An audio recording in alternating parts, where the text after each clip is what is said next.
wind screamed across the cliff, sharp and cold like 1,000 knives, and the night sky boiled with storm clouds. Lightning cracked far away, lighting the sharp rocks below, where black waves smashed against the stone again and again. On that cliff, a circle of alien royals stood together, their golden robes heavy with rain, their glowing eyes hard with cruel judgment. In the center of the circle, a small alien girl cried, her tiny hands bound with silver rope that burned against her skin. She was no more than 5 years old, her hair wet against her face, her bright eyes shining with a strange light that made the others step back in fear. To them she was not a child. To them she was a curse. One of the elders raised his staff high, his voice loud against the storm. This child carries the mark. She will bring ruin to our line, ruin to our people. Tonight we end this danger. The others nodded, but their faces were uneasy, their mouths tight. They did not see a monster. They saw a small girl trembling, shivering in the storm. But fear was stronger than pity, and fear controlled their hearts. The girl did not understand their words, but she felt the hate in their voices.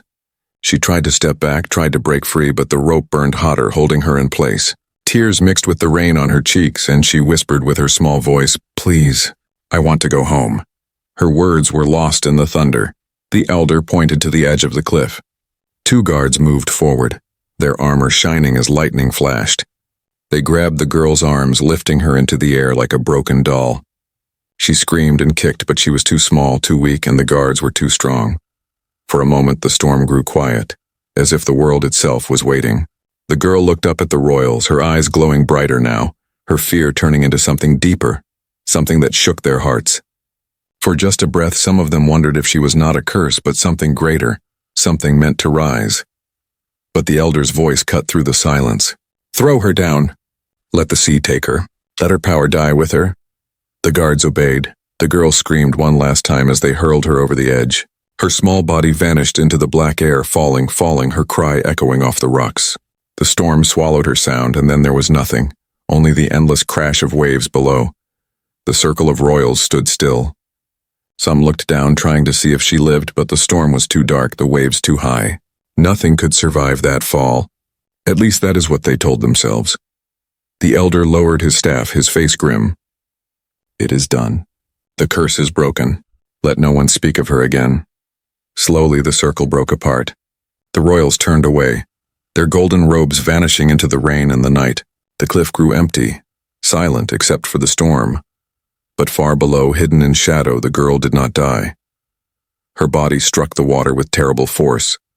But something ancient stirred beneath the sea. Strange lights glowed under the black waves, wrapping around her like hands, holding her, protecting her. She sank deep into a hidden cave far from the eyes of the royals, where alien machines hummed and whispered in forgotten language. The girl's eyes opened weakly. She floated in the glowing water, her small chest rising and falling, her bonds falling loose. She did not understand what saved her, but she felt a presence, old and powerful, watching over her. The storm raged on above. The royals left the cliff, believing their fear was gone. But in the hidden cave life remained. A spark of power, a secret they had tried to bury, continued to breathe. Years would pass and the royals would forget. They would rule their people with cold hearts, never speaking of the night they threw a child away. But the sea remembered. The machines remembered. The girl remembered. And one day, 15 years later, a human would come to this world. He would find the truth. He would find her. The storm that began on that cliff was only the beginning. The sky above the alien world had changed in 15 years. The storm that once raged over the cliffs was now only a memory, but the land still carried scars. Strange ruins stood near the sea, broken towers half buried in sand, their surfaces glowing faintly with forgotten symbols. Few dared to come here, and those who did never stayed long. But on this day, the silence was broken by a sound no one had heard before, the soft hum of a human shuttle cutting through the clouds. Commander Elias Ward guided the small ship down, his eyes scanning the strange horizon. He was a veteran explorer, a man who had walked on worlds where no human had stepped before. His dark uniform was worn and his eyes were tired, but they were sharp, always searching, always watching. The ship landed gently on the rocky ground near the cliff. Dust and small stones scattered under its weight. Elias stepped out, his boots crunching against the soil. He looked around. pulling in the salty air of the alien sea. His helmet visor flickered with data, readings of energy, traces of life. Something here was alive, something old and powerful. Strange, he muttered, his voice calm but curious. No cities, no colonies. Yet the sensors say this world hides secrets. He moved slowly, scanning the area. His eyes fell on the cliff ahead, tall and sharp, its edge black against the morning sun. The sea roared below, the waves just as fierce as the night of the fall, though Elias did not know that story. To him it was only a place of mystery, a place to search. He set up a small device on the ground. It blinked and began sending out pulses of blue light, mapping the area. After a few moments, the screen showed something unexpected. Beneath the cliff, deep in the rock, a hidden cave system lit up. Strange energy leaked from it like veins of fire under stone. Elias raised an eyebrow. Well, looks like this world has a heartbeat. He followed the signal, climbing carefully down the cliffside until he reached a narrow opening, half hidden by sea spray. The entrance was dark, covered in moss-like growth, but inside faint light pulsed, steady, alive. With a deep breath, he stepped inside. The air was damp, heavy with the smell of salt and metal. His boots echoed against the stone. As he walked deeper, the walls began to glow faintly with alien symbols, as if the cave itself was waking up, reacting to his presence. Then he heard it. A soft sound, almost like breathing. Elias froze. He raised his scanner, the screen flashing red. Life form detected. His hand went to his sidearm, but he did not draw it yet. He moved forward slowly, his eyes sharp. The sound grew louder, a rhythm steady and weak. At the end of the cave, he found it. A pool of glowing water shimmered under the rocks, and in its center lay a figure, small, fragile, half hidden by light. Elias stepped closer, his breath catching as he realized what it was. A girl. Her skin was pale with a faint silver glow. Her hair floated around her like a dark halo, her face peaceful but thin, as if she had been sleeping for years. Strange patterns glowed faintly on her arms and neck, marks not made by nature but by something ancient. Elias knelt by the edge of the pool. His scanner beeped rapidly, confused by what it was reading. The girl's body was weak, yet her energy levels were higher than anything the device had ever recorded. "What are you?" he whispered. As if hearing him, the girl's eyes flickered open. They glowed with that same strange silver light. For a moment she only stared at him, silent, afraid. Then her lips moved, her voice a faint whisper carried on the damp air. "You are not them." Elias's heart beat faster. "Them, who do you mean?" She closed her eyes again, too weak to answer. The glowing water rippled, reacting to her heartbeat. Elias hesitated. Every rule of exploration told him not to interfere. But he was not only an explorer, he was human. And humans could never turn away from someone in need. He reached into the water, pulling her gently into his arms. She was cold, light as air, but she clung faintly to his suit as if trusting him. The cave around him pulsed brighter, the symbols glowing like fire. Something old had awakened, something that had been waiting. Elias looked down at the girl, her face resting against his shoulder. She had survived something impossible. She carried secrets he could not yet imagine. Above the roar of the sea, he whispered to himself, "I found you, but I think you were waiting for me." And outside, far away, the royals felt the shift. Their long-buried curse was stirring again. The cave was silent except for the faint hum of alien machines and the slow breathing of the girl in Elias's arms. He carried her carefully through the winding tunnels, the glow of the walls guiding him deeper instead of darker. It was as if the place itself wanted him to see its secrets, wanted him to discover what had been buried for so long. Elias laid her gently on a smooth stone platform at the heart of the cavern. The surface lit up at his touch, glowing with the same energy as the pool. Strange shapes danced across the stone, symbols that looked both like words and warnings. His visor scanned them, but the translation failed. The language was too old, too complex. The girl stirred, her silver eyes flickering open again. She looked at him, weak but alert, as if testing whether he was truly real. "Where am I?" she asked softly, her voice rough, like someone who had not spoken in years. "You're safe," Elias said, though he wasn't sure if that was true. "I found you in the water. I don't know how long you've been here, but I think this place kept you alive. Her eyes moved to the glowing walls, then back to him. She shook her head slowly. Not safe. Never safe. They will come. Elias frowned. Who? She closed her eyes, whispering a single word that made his chest tighten. Royals. The word meant nothing to him yet, but the way she said it carried weight. Fear, anger, and something deeper. He realized she wasn't only hiding. She was hunted. Before he could ask more, the cave shifted. The walls pulsed brighter and the symbols rearranged themselves like living veins. From the ceiling, a sphere of metal descended, floating silently above the girl. It projected a shimmering image in the air, a record, a memory. Elias stepped back, eyes wide. The image showed the cliff, the storm, the circle of golden-robed figures. And then, the child bound, crying, thrown into the abyss, his breath caught. He was watching her fall, the same girl who now lay in front of him. The vision shifted again. This time it showed the royals in their grand halls speaking in cold voices. Elias couldn't understand their language, but he could see their faces. Fear, rage.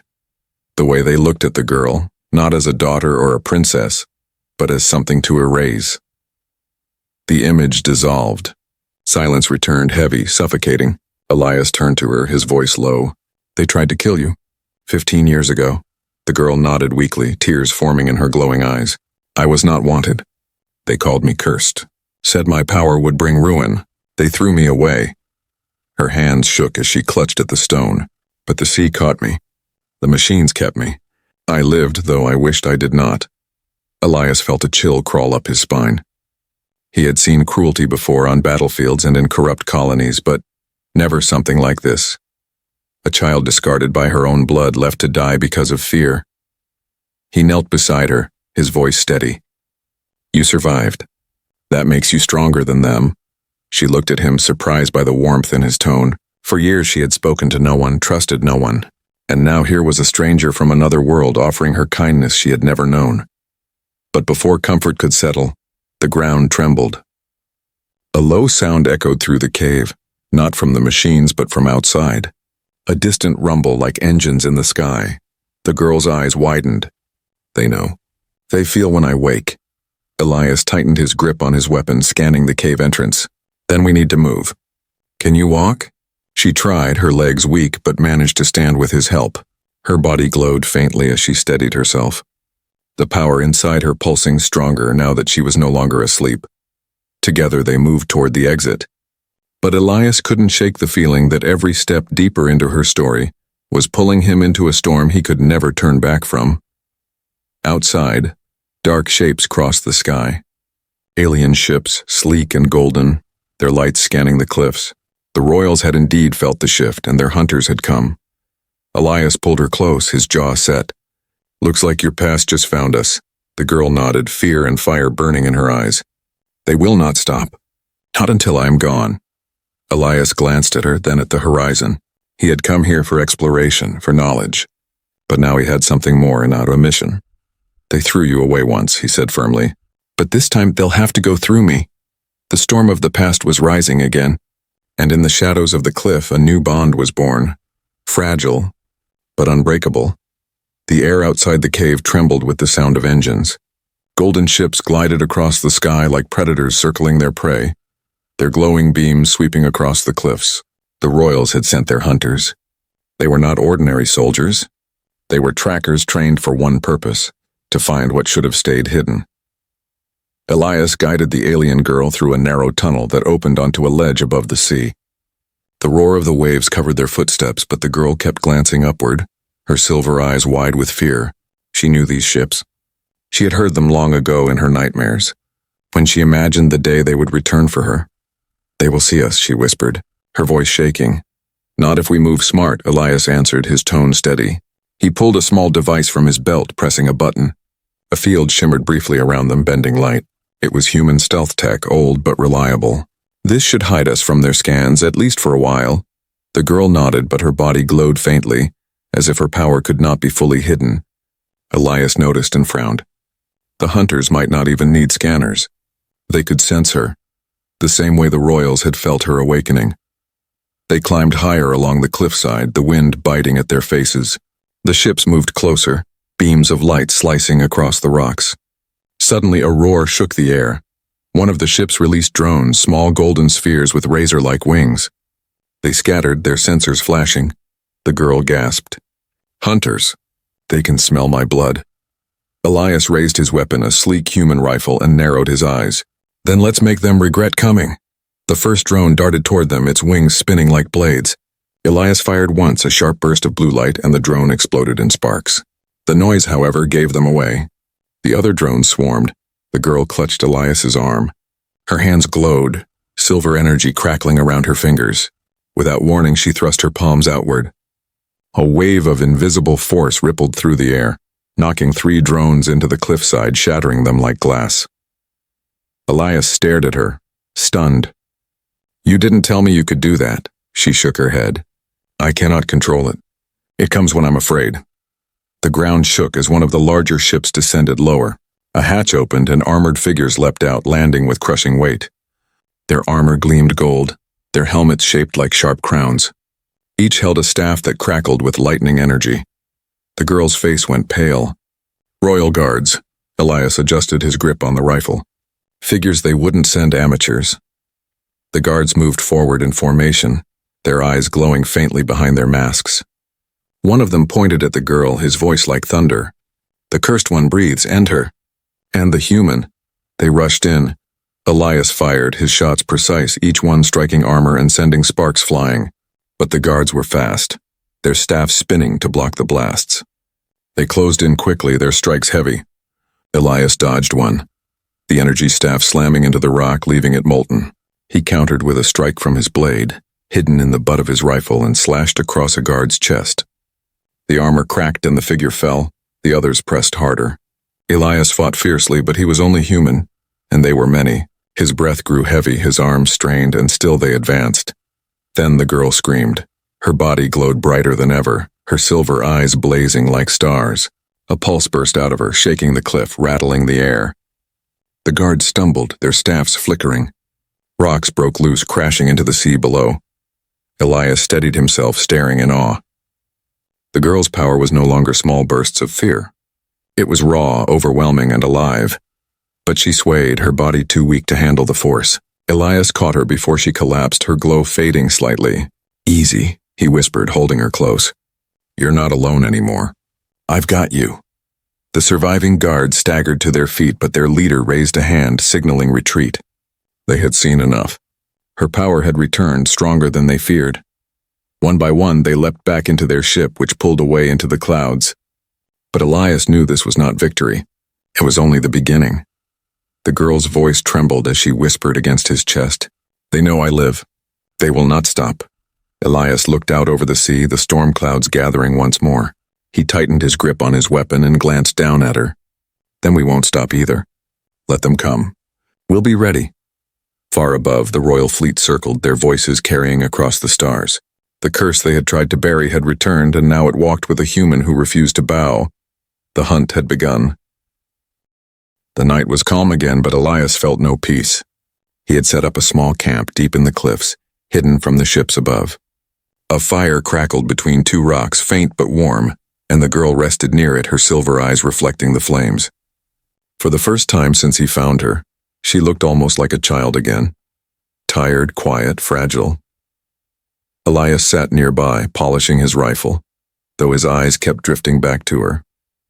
He had questions, hundreds of them, and he knew the answers would change everything. You called them royals, he said at last, breaking the silence. Who are they to you? The girl lifted her head slowly.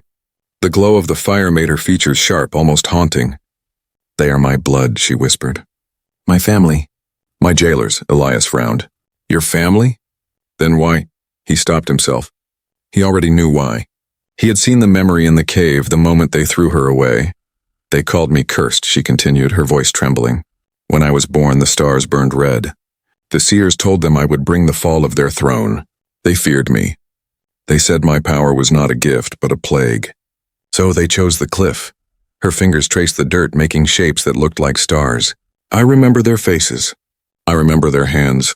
I remember the wind when I fell. Her voice broke. A child never forgets. Elias's jaw tightened. He wanted to tell her she was wrong, that no family could do such a thing, but he knew better. Fear could twist blood into enemies. Fear could turn kings into monsters, but why fear you? He asked gently. You're powerful, yes, but power alone doesn't make someone dangerous. She looked at him, her eyes wet with tears that shimmered like silver. Because of the prophecy. Long ago, the ancients wrote that one of royal blood would rise with the power of stars. That one would end the line of kings and queens. That one would bring change. To them, change is death. Elias leaned forward. And you think that one is you? Her lips trembled. I don't want it to be. I never asked for this. I never wanted thrones or crowns. I wanted a family. But they saw me as their ending. The fire snapped, sending sparks into the air. Elias stared at her, his heart heavy. She was not a monster. She was a girl who had been punished for something she could not control. But part of him also wondered, if the prophecy was true, if her power was meant to end kingdoms, what would happen if she embraced it? He pushed the thought aside and stood. Prophecy or not, you deserve a choice. They tried to take that from you, but you're still here. You survived. That means something. The girl closed her eyes, letting his words sink in. No one had ever told her she had a choice. No one had ever spoken to her with such faith. The silence stretched until the crackle of the fire was the only sound. Then the cave walls around them glowed faintly again. Strange marks spread across the stone, patterns Elias had seen before. This time the symbols shifted until they formed an image. A crown burning, a figure standing alone beneath the stars. The girl gasped. The prophecy. Elias stepped closer, scanning the marks. His visor tried to translate but failed again. Still, the meaning was clear enough. It says the crown will fall. The one marked by stars will rise. The girl's breath came faster. That is why they feared me. They thought I would take everything from them. Elias studied her carefully. Do you want to? Do you want their throne? Her answer was immediate. No, I only want to live. I only want to be free. He nodded, satisfied, but in his gut he knew the royals would never let her be free. To them, her existence was enough of a threat. Before he could speak again, a sharp sound echoed from outside. A horn, distant but clear. Elias's hand went to his weapon. The girl stiffened. They are calling, she whispered. They are gathering more. Elias cursed under his breath. The truth of her past had finally been laid bare, and now the present was closing in fast. The royals had lied, had twisted a prophecy into a weapon of fear. They had thrown her away to save their crowns. But she had lived, and now, because she lived, the prophecy was alive again. Elias looked down at her, his voice firm. Then it's time they face the truth. Not of a curse, not of a monster, but of the one they couldn't kill. The girl lifted her head. Her fear was still there, but something new burned behind it. Resolve. For years she had hidden in shadows, believing the lies they told. But with Elias beside her, she felt something she had never known. Hope. The firelight flickered, casting their shadows long against the cave walls.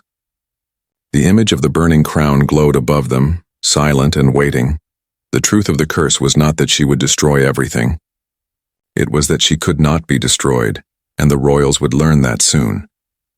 The sky was heavy with clouds as Elias and the girl climbed higher toward the place where it had all begun. The cliff stood in the distance, dark and jagged, rising like a wound above the sea. For 15 years she had avoided this place in her dreams, waking in terror whenever she saw its shadow. Now, with Elias beside her, she was walking back to it. The journey was slow. The girl's legs were stronger now, but every step carried memories. The rope that burned her arms, the faces that condemned her, the scream that tore from her throat as she was thrown into the black abyss. Each memory pressed against her chest like iron, but she kept moving.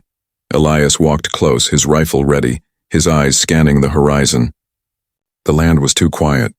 He knew silence meant danger. The royals would not let them reach the cliff without resistance. You don't have to do this, Elias said quietly as they walked. We can run, hide, find another world. The girl shook her head firmly. No, if I run, they will keep hunting.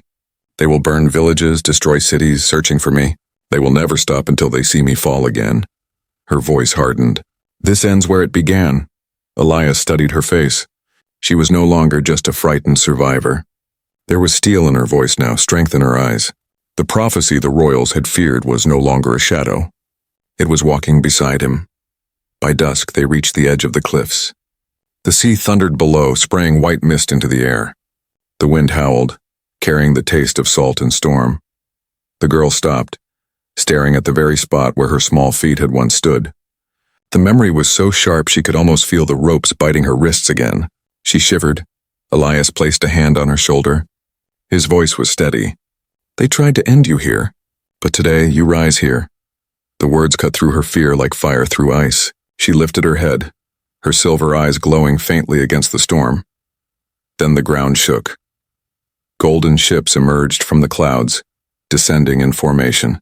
Their engines roared, their lights piercing the darkening sky. Elias raised his rifle, jaw tight. Here they come. The ships hovered above the cliff, and from their bellies figures descended. Dozens of royal guards landed, their armor gleaming, their staffs crackling with energy. They formed a circle just as they had 15 years ago, and then came the royals themselves. Tall, robed in gold and crimson, their crowns glinting in the stormlight.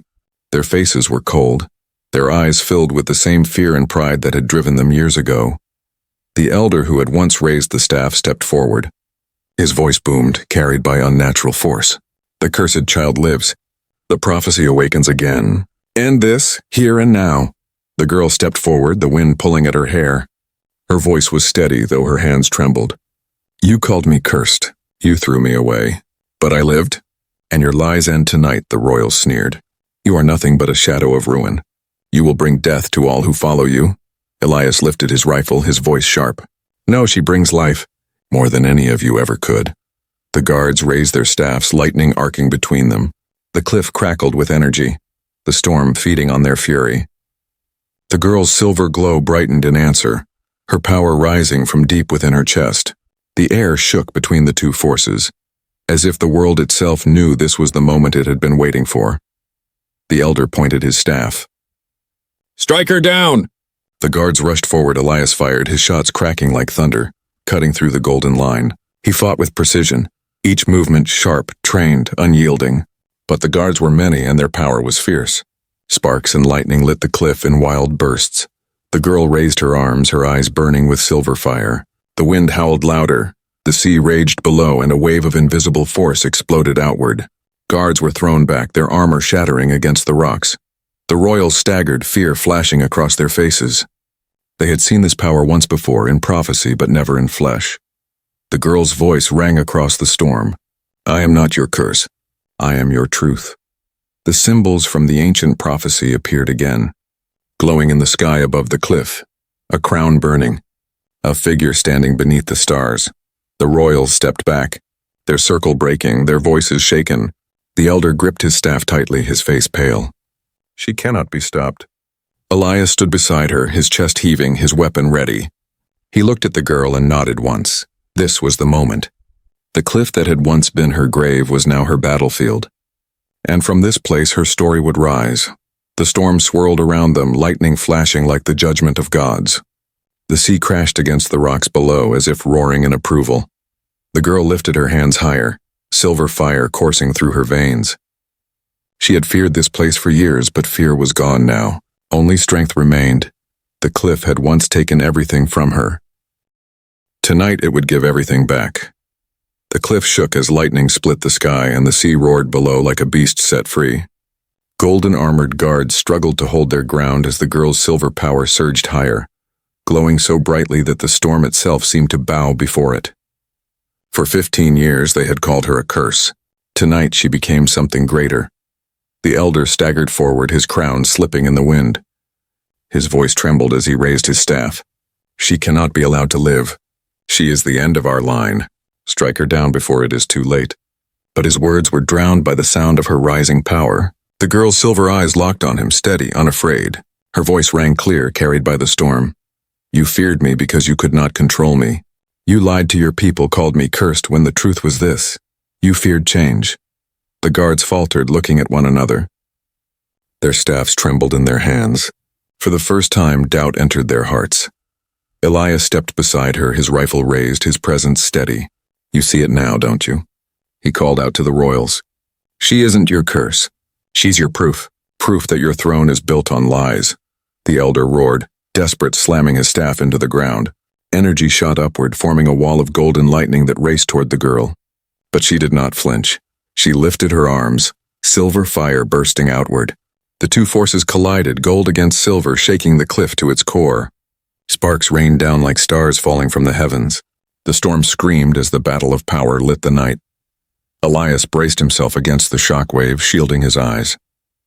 When the light cleared, the elder was on his knees, his staff shattered, his crown lying broken at his feet. The girl stepped forward, her glow softer now, but no less powerful. The guards lowered their weapons, one by one, bowing their heads. Even the royals themselves, their pride crumbling, dropped to their knees before her. The prophecy had spoken of a crown burning, a line ending, and a new ruler rising beneath the stars. And here she stood, not as a curse, but as the beginning of something new. The girl's voice softened but carried across the cliff. I will not rule with fear.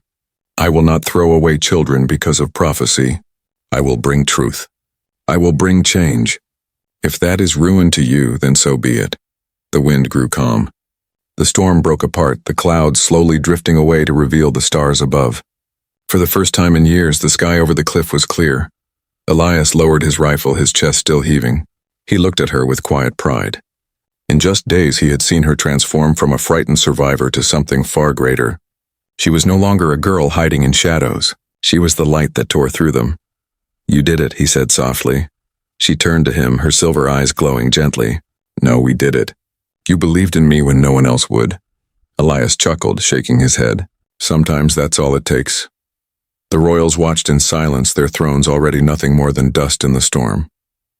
They had tried to erase her, to bury her in fear and lies. But the truth had risen again, carried by a girl they called cursed and by a human who refused to let her fall.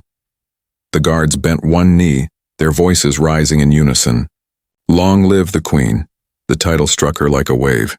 For years she had been called only cursed, unwanted, forgotten. Now she was called queen, not because of prophecy, not because of fear, but because she had stood when they wanted her broken. She lifted her gaze to the stars, her heart steady. If I'm to be queen, then I will be the queen of truth. Not of crowns, not of chains. The wind carried her words across the sea. Elias stood at her side, silent, strong. He had not come to this world to make history, but history had found him anyway. He smiled faintly, thinking of what he would tell his people back home. Sometimes it takes a human to remind the galaxy what it means to be alive. The girl turned to him, her expression softening. Stay with me. Help me build what they tried to destroy. Elias met her gaze. He thought of all the battles he had fought, all the worlds he had walked, and for the first time he felt he was exactly where he was meant to be. Always, he said. The cliff that once marked her end now marked her beginning. The sea roared below, not with anger but with power, as if celebrating her rise. The prophecy was fulfilled not as ruin, but as rebirth, and above them the stars shone brighter than ever. Bearing witness to the night a girl became a queen, and a human stood beside her, proof that sometimes against all odds hope wins.